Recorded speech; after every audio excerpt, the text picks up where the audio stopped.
Halo, Shalom, selamat malam. Jumpa lagi bersama Rapanisi Channel di sini, masih di program yang sama membaca firman Tuhan. Teman-temanku yang dikasihi Tuhan, kita bersyukur bahwa kita masih diberikan kesempatan sampai dengan hari ini untuk menghirup napas kehidupan yang merupakan berkat yang terbesar bagi kehidupan kita. Dan kita percaya bahwa Tuhan akan selalu menyertai kita di setiap hari-hari kita selama kita berjalan bersama dengan tuntunan Roh Kudus dalam kehidupan kita. Teman-temanku yang dikasihi Tuhan, kita akan membaca kebenaran firman Tuhan pada saat ini. Dan sebelum kita membaca kebenaran firman Tuhan, seperti biasa kita mengawalinya dengan berdoa. Mari kita berdoa. Kami ada lagi di saat ini Tuhan, kami akan membaca kebenaran firman-Mu.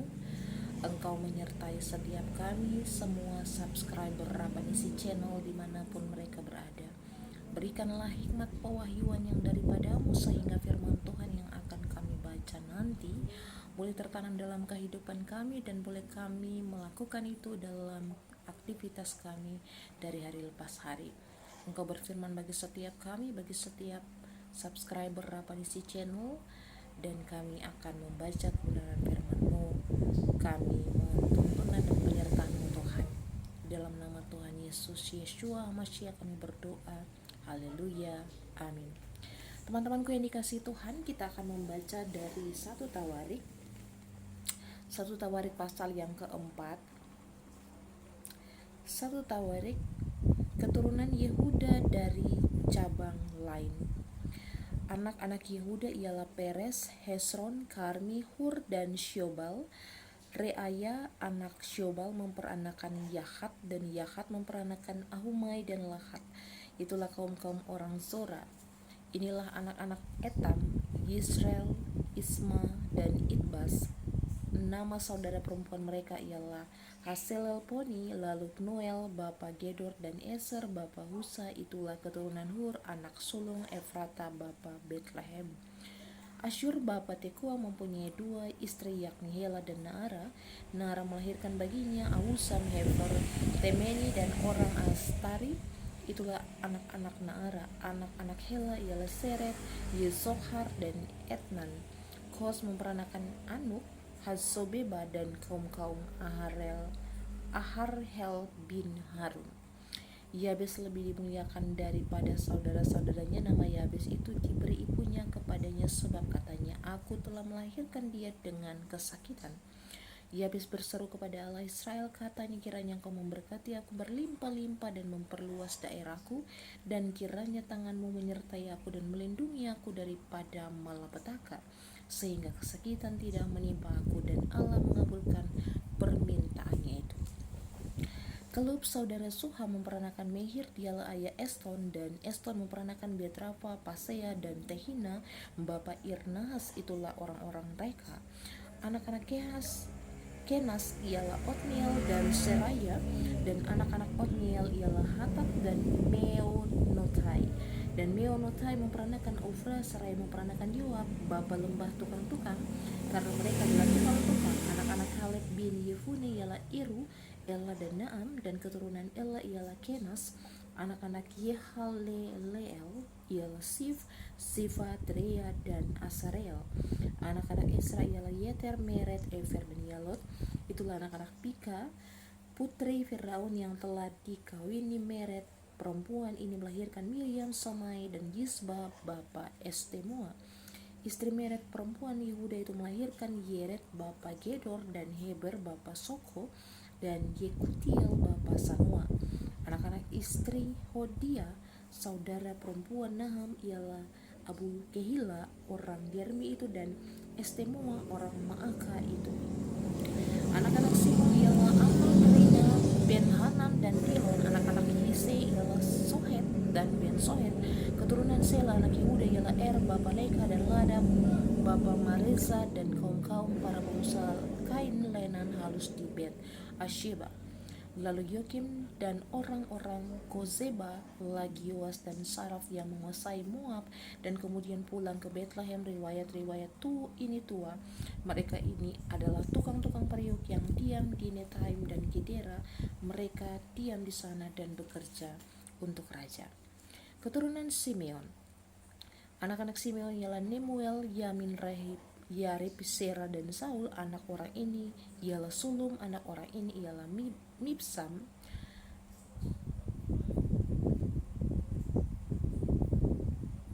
Anak orang ini ialah Mibsam.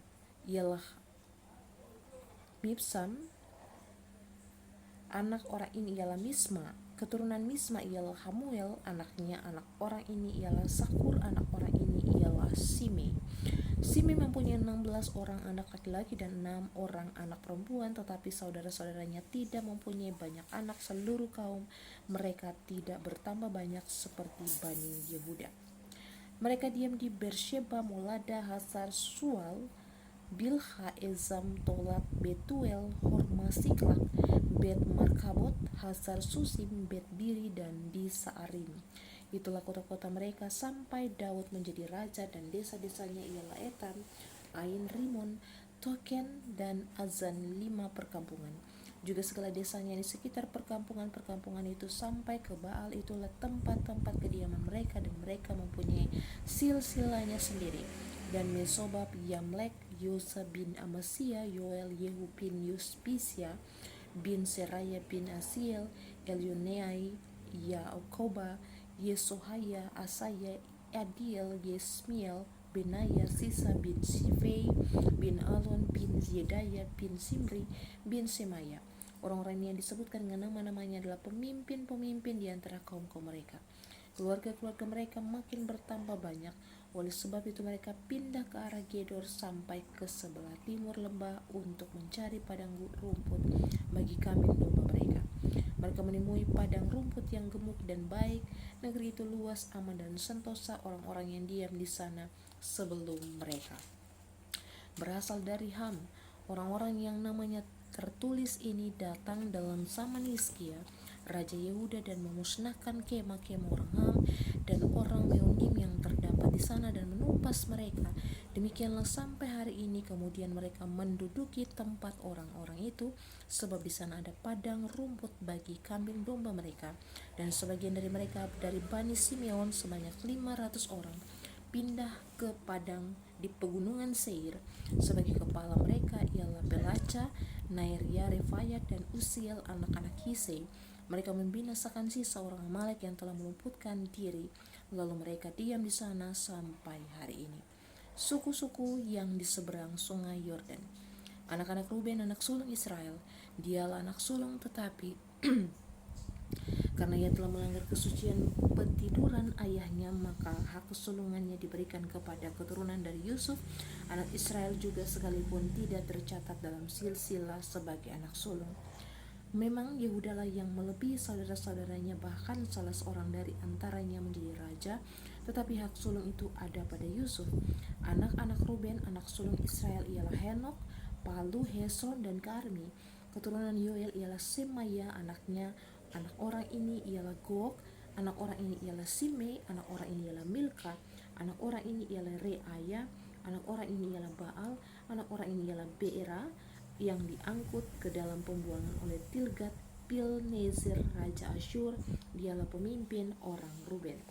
Saudara-saudaranya menurut kaum-kaumnya seperti tercatat dalam silsilah menurut keturunan mereka ialah Yeiel, kepala, lalu Syakaria dan Bela bin Nazas bin Sema bin Yoel yang diam di Aror dan wilayahnya sampai ke Nebo dan Baal Meon, dan ke sebelah timur wilayahnya sampai ke pinggir padang gurun yang terbentang mulai dari sungai Efrat, sebab ternak mereka telah bertambah banyak di tanah Gilead.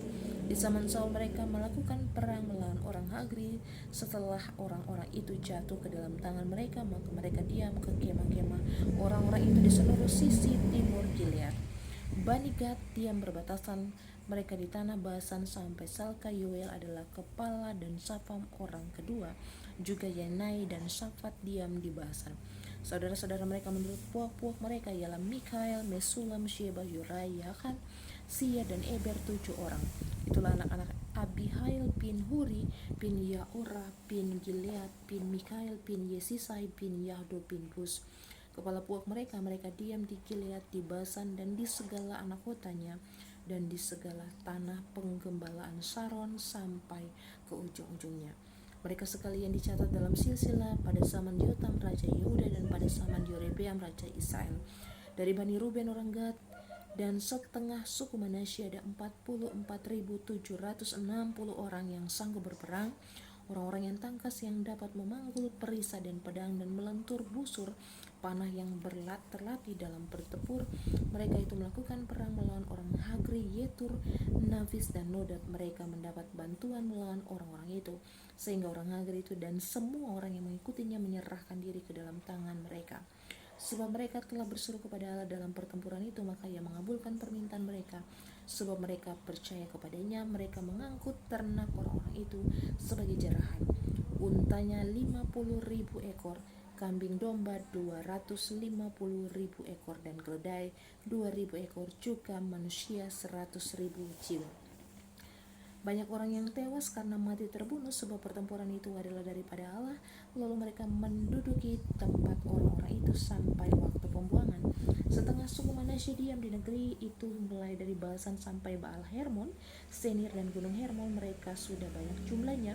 Inilah para kepala puak-puak mereka: Hefer, Yisei, Eliel, Asriel, Yeremia, Hodavia, dan Yahtiel.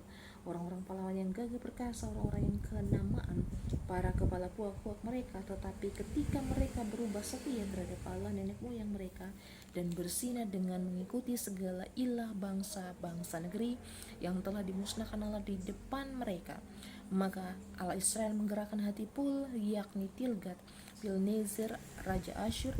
Lalu raja itu mengangkut mereka ke dalam pembuangan, yaitu orang Ruben, orang Gad, setengah suku Manasye. Ia membawa mereka ke Halah, Habor, Harah, dan sungai negeri Gosam. Demikianlah mereka ada di sana sampai hari ini.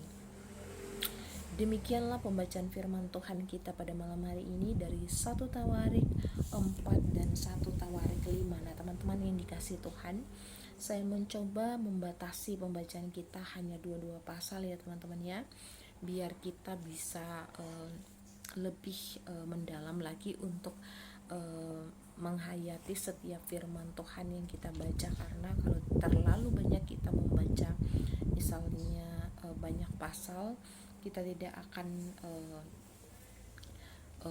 mempelajarinya atau mengerti secara dalam ya teman-teman ya.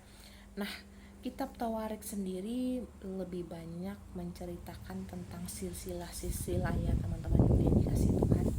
Namun di pasal yang keempat tadi sedikit membahas tentang Yabes. Ya teman-teman pasti pernah tahu tentang lagu yang dia mengambil sepenggal kalimat dari doa yang dikatakan atau yang diucapkan atau permohonan yang diucapkan oleh Yabes ya. Nah, permohonan ini atau doa ini yang diucapkan Yabes kepada Allah Israel bunyinya seperti begini: kiranya engkau memberkati aku berlimpah-limpah dan memperluas daerahku, dan kiranya tanganmu menyertai aku dan melindungi aku daripada malapetaka, sehingga kesakitan tidak menimpa aku. Dan Allah mengabulkan permintaannya itu. Nah, teman-temanku yang dikasihi Tuhan, Yabes sendiri adalah kalau mau dibaca di pembacaan ini dikatakan bahwa arti dari kata Yabes itu sendiri adalah aku telah melahirkan dia dengan kesakitan. Nah, Yabes ini diberikan nama oleh ibunya karena mengandung arti pada saat ibunya melahirkan dia itu ibunya itu mengalami kesakitan yang amat sangat, sehingga ibunya itu memberikan nama Yabes kepada Yabes, sehingga mengingat peristiwa di mana ibunya melahirkan dia secara sangat sakit ya, atau sangat dalam perjuangan yang lumayan besar ya teman-teman ya. Nah, jika kita melihat bahwa kehidupan Yabes tidak terlalu banyak dituliskan di dalam kitab ini ya teman-teman ya, tetapi dari doa yang Yabes ucapkan kepada Tuhan dikatakan gini: kiranya engkau memberkati aku berlimpah-limpah. Nah, teman-temanku yang dikasihi Tuhan, ada beberapa tanggapan orang-orang tentang doa Yabes ini. Dikatakan bahwa Yabes ini adalah sosok yang terlalu apa namanya teman-teman, arti kata terlalu pesimis ya, pesimis sehingga dia meminta sesuatu kepada Tuhan. Nah, tetapi menurut saya ya teman-teman, dari doa Yabes ini, karena dia benar-benar paham dan dia benar-benar tahu dengan pasti bahwa apapun doa yang diucapkan dia atau yang diminta dia, dimohonkan dia kepada Tuhan Allah Israel, akan dikabulkan kepadanya. Sehingga apa yang dia katakan di sini dalam doanya, kiranya Engkau Tuhan memberkati aku berlimpah-limpah dan memperluas daerahku, dan kiranya tanganmu menyertai aku dan melindungi aku daripada malapetaka sehingga kesakitan tidak menimpa aku. Nah, mungkin saja Yabes belajar dari apa yang dialami oleh ibunya di saat ibunya melahirkan dia, sehingga ibunya menamai dia sebagai Yabes karena ibunya melahirkan dia dalam keadaan yang kesakitan. Sehingga di dalam doanya dikatakan, sehingga Tuhan melindungi aku daripada malapetaka dan kesakitan tidak akan menimpa aku. Nah, Yabes merupakan sosok yang benar-benar sadar penuh, yang benar-benar belajar dari apa yang dialami oleh ibunya, sehingga dalam setiap permohonannya itu dia mengucapkan kata-kata di mana dia belajar dari hal-hal yang sudah terjadi dalam kehidupannya, sehingga apa yang diucapkannya itu penuh iman. Artinya penuh iman, juga penuh dengan tekanan-tekanan hidup yang mungkin saja dia mendengar cerita dari ibunya, sehingga dia meminta atau dia memohon kepada Tuhan itu berdasarkan banyak alasan. Nah, mengapa Yabes mengatakan seperti itu dalam doanya? Karena dia yakin dengan penuh bahwa jika Tuhan Allah Israel itu mampu menyelamatkan ibunya pada saat melahirkan dia, Tuhan yang sama juga akan menjawab setiap doa yang dia mohonkan itu. Nah, teman-temanku yang dikasihi Tuhan, belajar dari sosok Yabes ini, walaupun dia tidak terlalu banyak dituliskan dalam firman Tuhan, hanya 2 ayat ya dituliskan dalam firman Tuhan di kitab Tawarik ini, namun kita melihat bahwa Yabes memiliki iman yang kuat. Yabes memiliki pengalaman hidup yang luar biasa, yang dari situ dia belajar untuk mengambil tindakan atau kesimpulan di mana dia harus membawa dirinya, dia harus menata hidupnya sehingga dia berkenan di hadapan Tuhan, dan dia meminta atau dia memohon kepada Tuhan, dan dia yakin bahwa Tuhan menjawab doanya, dan firman Tuhan jelas mengatakan bahwa Tuhan mengabulkan doanya. Nah, bisa juga orang mengatakan bahwa Yabes ini orangnya sangat rakus. Mengapa? Kalau orang berdoa, Tuhan berikanlah kami makanan kami yang secukupnya, tapi dia minta diluaskan daerah atau wilayah kerjanya. Nah, itulah yang dinamakan iman, teman-teman. Dalam firman Tuhan juga mengatakan, jika engkau setia dalam perkara kecil, maka aku akan memberikan perkara yang besar. Nah, itu sebabnya Yabes sangat-sangat mengerti sungguh bahwa di saat dia berdoa, dia memohon kepada Tuhan Allah Israel, Tuhan yang akan menjawab setiap doa-doanya.